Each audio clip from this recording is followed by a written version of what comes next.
අයිබෝවන් සුබ දවසක් හැම දිනාටම අපි අද බලමු මනි ප්ලාන්ට් එහෙම නැත්නම් පොතොස් මේ වර්ගයෙන් කොහොමද ලස්සනට එළෙන පෝච්චි ටිකක් හදාගන්නේ කියලා. ඉතින් මේ විදිහට අපිට හම්බෙන්න පොඩි පොඩි ඉති පුංචි පෝච්චි වල හිටවලා තිබ්බහම ඒවා අපි දන්නේම නැතුව ලොකු වෙනවා. එතකොට අපිට මේ පඳුරු කීපයක් එකතු කරලා පොට් එක හිටව ගත්තාම ලස්සන හැංගින් ප්ලාන්ට් එකක් විදිහට හදාගන්න පුළුවන්. පුංචි පෝච්චි වල හිටියවම මේ ඉක්මනටම හැදෙනවා. දැන් මේ වගේ ලොකු එළෙන පොට් එකක් අරන් ඒවැ පොඩි පොඩි ඉති කෑලි ගැහුවත් ඒක ගොඩාක් කාලයක් යනවා හැදෙන්න. හැබැයි මේ විදිහට පොඩි පොඩි පෝච්චි වල හිටවලා අපිට එක සැරේ මේ වගේ පොට් එක හිටව ගත්තාම ඒක ලස්සනට ඉක්මනට වැල වගේ දිගට හැදෙනවා. ඉතින් ඒ අතරම අපිට පුළුවන් අපි මේ විදිහට හිටවලා තියෙන පොඩි පොඩි පෝච්චි වල තියෙන පැල වලින් තව පැල හදා ගන්නත් පුළුවන්. මේ වගේ මේ මනි ප්ලාන්ට් වල මේ හැම කොළයක් ළඟින්ම තියෙන මුලක් එක්කම ඒ කොලේ කපලා අපිට අලුතෙන් හිටව ගන්න පුළුවන්. එතකොට ඒකෙන් ආයෙත් අලුත් පැලයක් හැදෙනවා. ඉතින් මනි ප්ලාන්ට් කෙනේ අපිට බොහොම ඉක්මනටම බෝ කර ගන්න පුළුවන්. ලස්සන ඉන්ඩෝර් ප්ලාන්ට් එකක් විදිහට පාවිච්චි කරන්න පුළුවන් ශාක විශේෂයක්. දැන් මේ වගේ වෙරයිටිස් නම් ගොඩක් සුලභ නැහැ. දැන් මේ වගේ හැබැයි අපිට එක පැලයක් වෙළඳ පොලින් සල්ලි දීලා ගත්තට පස්සේ මේ විදිහට ගොඩාක් පැල හදා ගන්න පුළුවන්. ඉතින් මෙහෙම කපාගත්ත ඉති ටික ඔක්කොම අපිට ආයේ එක පොට් එකක හිටව ගන්න පුළුවන්. එතකොට ඒකෙන් අලුත් පැල එනවා. මේකත් චූටිම පොට් එකක හිටවලා තියෙන්නේ. ඒක නිසා මේකත් දැන් මේට වඩා ටිකක් ලොකු පොට් එකක අපිට හිටවන්න පුළුවන්. අපි බලමු ඉති ටික කොහොමද හිටව ගන්න කියලා.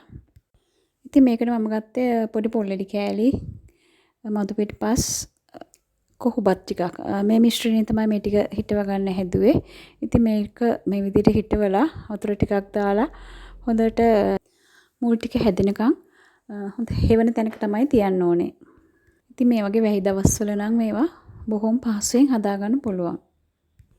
ඊට පස්සේ අතු ටික කපාගත්ත මදර් ප්ලාන්ට් එක පොඩිම සයිස් පොට් එකකින් තිබුණේ. ඊට පස්සේ ඒකට වඩා පොඩ්ඩක් විශාල පෝච්චි එක මම හිටව ගත්තා. මොකද නැත්තම් මේකේ මුල් ටික හැදෙන්න මදි. ගොඩාක් මුල් තද වෙලා තිබුණොත් ශාකය හොඳට හැදෙන්නේ නැහැ. ඒක ඊට පස්සේ ඒකට ආයෙත් මම මේ විදිහට මාධ්‍ය ටිකක් දාලා නයිට්‍රජන් වැඩි පොහොර එකකුත් දා ගන්නයි බැලුවේ. මෙතෙන්දි මම ගත්තේ ඔස්මොකොට් 10 එක. මේවා පැල මල් හැදෙන්නේ නැති පැලන එක නිසා ශාක වර්ධනයේට කොළ අතු හොඳට වර්ධනය වෙලා ලස්සනට ගහ හැදෙන්න අපි දාන්නේ නයිට්‍රජන් වැඩි පොහොරක්. ඉතින් මේ වෙලාවේ මම ඔස්මොකොට් N ටිකක් එකතු කරගත්තා. මෙන්න මේ මනි ප්ලාන්ට් වෙරයිටි එක නම් හැමෝම ළඟ ඇති. ඔයගොල්ලෝ ළඟත් ඇති. ගොඩාක් සුලභ වෙරයිටි එකක්. ඒ වුණත් මේකත් හරිම ලස්සනයි. බෝ කරගන්නත් පහසුයි. මේ මනි ප්ලාන්ට් අතර ගොඩාක් ලොකු වෙනසක් නෑ. දැන් බලන්න මේක මෙන්න මේ වෙරයිටි එක මේව නම් මම දැකලා නැහැ. එහෙම සුලභව තියෙනවා අපේ වතු වල, ගස් වල. මේ ප්‍රභේද අඩුයි ගොඩක්. මෙන්න මේක තමයි හැමතැනම තියෙන්නේ. ඉතින් ඒකෙන් මම නම් පැල ගොඩාක් හදාගෙන තියෙනවා. අපිට වැඩි වියදමක් යන්නේ නැතුව අපේ නිවස ලස්සන කරගන්න පුළුවන් හොඳම ශාක වර්ගයක් තමයි මේ මනි ප්ලාන්ට් වෙරයිටි එක. මම මේක හිටවලා තියෙන මේ මම ළඟ තියෙන මැටි පෝච්චි එක. ඒකේ තවත් පැල වගේක් හැදිලා තියෙනවා.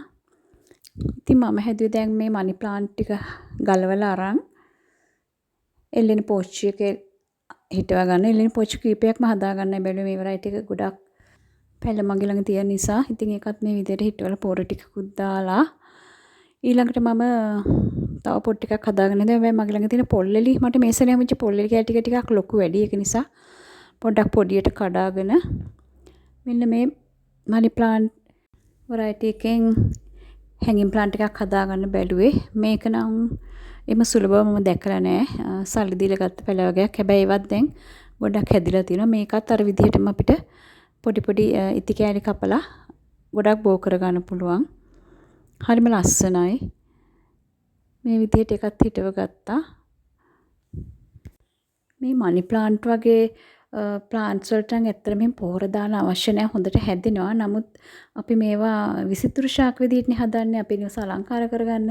ඉතින් අපි පොහොර ටිකක් දැම්මහම පත්‍ර ලස්සනට විචිත්‍රව සාමාන්‍ය ප්‍රමාණයට වඩා ටිකක් විශාලව පත්‍රෙම හැදෙනවා. ඒක නිසා ඉතින් මේ ප්ලාන්ට් එකටත් මම පොහොර ටිකක් දාගන්න හිතුවා. මේකටත් ඔස්මොකොට් 10 එකෙම ටිකක් දාගත්තා. අනිත් එක මේක ඔස්මොකට් එක දැම්මම අපිට නිතර නිතර පොර දාන්න ඕනේ. මාස 4ක් 5ක් විතර යනකම් මේ පොර ටිකෙන් ශාකයට පෝෂණය හම්බ වෙනවා. හරි පහසුයි ඔස්මොකට් එක පාවිච්චි කරාම. ඉතින් ඔන්න ඔය විදිහට තමයි මම මනි ප්ලාන්ට් වලින් එල්ලෙන පෝච්චි ටිකක් හදාගත්තේ. දැන් ඉතින් මේ ටික එල්ලලා අපි බලමු ලස්සනද කියලා. මේ ඉතින් හදාගත්ත මනි ප්ලාන්ට්ස් හැංගින් පොට්ස් ටික ඇත්තටම හරිම ලස්සනයි. වැඩි කාලයක් ගියෙත් නැහැ. වැඩි මහන්සි වෙන්න ඕනේ අපිට මේ වගේ පහසුවෙන් හදා ගන්න පුළුවන්, පහසුවෙන් හොයා ගන්න පුළුවන්, වැල් වර්ග විදිහට පාවිච්චි කරන්න පුළුවන් මනි ප්ලාන්ට් එකෙන් අපේ නිවසට ලොකු අලංකාරයක් ගන්න පුළුවන්. හැබැයි ඉතින් පායන කාලවල වලදී නම් මේවට උදේ හවස වතුර දාන්න ඕනේ. ඒ වගේම කෙරිම තද සූර්යාලෝකය වැටෙන්නේ නැත්තම් හොඳයි. ඒ වුණොත් මේ කොළ ලස්සනට හැදෙන්නේ නැහැ. පෙරිලා එන ආලෝකය වගේ තැනක තමයි මේක ලස්සනට හැදෙන්නේ. ඉතින් මෙන්න මේ ප්ලාන්ට් එකත් ඒ වගේ හෙවනේ හැදෙන එකක්. පර්සියන් ෂීල්ඩ් කියලා ඔයගලන් දැකලා ඇති මේක. හරිම ලස්සන තද දම් පාටක් තියෙනවා. හෙවනේ තියෙනකොට තමයි එහෙම හැදෙන්නේ. මේක නම් ලොකු හෙවනක තිබිච්ච නැති නිසා පොඩ්ඩක් දම් පාට ගතිය අඩුයි. තද දම් පාටට ලස්සනට හැදෙනවා. චූටි පැලයක් ගිනාව. ඒක දැන් ලොකුවට හැදිලා තියෙනවා. පොට් එක මදි. ඒක නිසා ඒකත් මම ඊට වඩා ටිකක් ලොකු පෝච්චියක රිපෝට් කරගන්න හැදුවේ. මේකෙන් අතු හැදෙනවා හොඳට බෙදලා අතු හැදුනට පස්සේ අපිට අතු වලින් පැලබෝ කරගන්නත් පුළුවන්. නිවසේ ඇතුලේ තියන්න හරිම ලස්සන ශාකයක් තමයි. මේකත් එමේ ලොකුවට නඩත්තු කරන්න අපහසු ශාකයක් නෙවෙයි.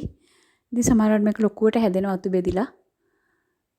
මේකත් මේ විදිහට රිපෝට් කරගත්තා.